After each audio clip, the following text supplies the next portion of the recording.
This is the seated frontal plane cog and transverse plane cog.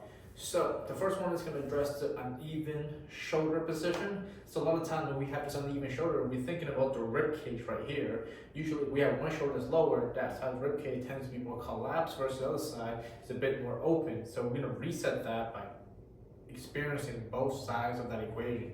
So first thing we're going to do, we're going to sit on the chair on the edge. Make sure we have 50-50 pressure on both the right side of the butt and the left side of the butt. Take your hands, grab your chest here, look straight into the distance, and slowly drop one shoulder down. Let gravity take care of it. You don't want to crunch down using your muscles, so let gravity take care of it. Make sure both your butt pressure is the same. Keep your head looking into the horizon. Try not to shrug the other shoulder. Be as calm be as loose as possible.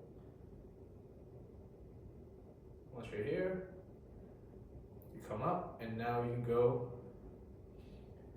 to the other side. Make sure both butt pressure is about 50-50, looking straight ahead with your eyes.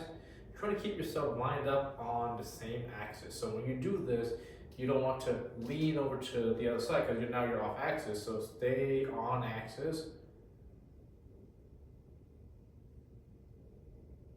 Here.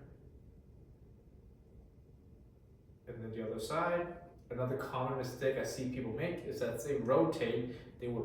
As a side men, they would also rotate their body. So try to keep yourself in the same plane. So pretend like there's a wall in front of you and a wall in back of you, and you can only move within the confine of the wall.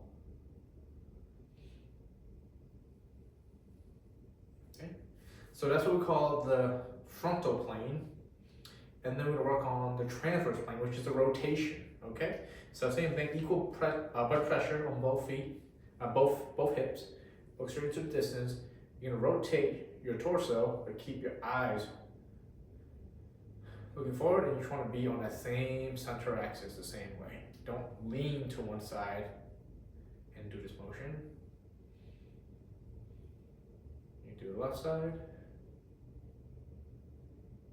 and then you do the right side. You might feel more resistance on one side versus the other. Usually when you do, think about your butt pressure, trying to even them out, and you might be able to go a little bit further.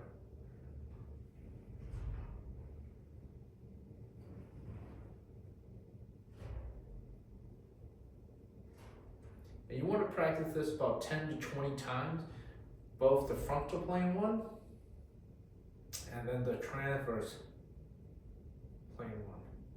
Go nice and slow. Like I said, the less tension you feel in your body, the better this exercise is going to be.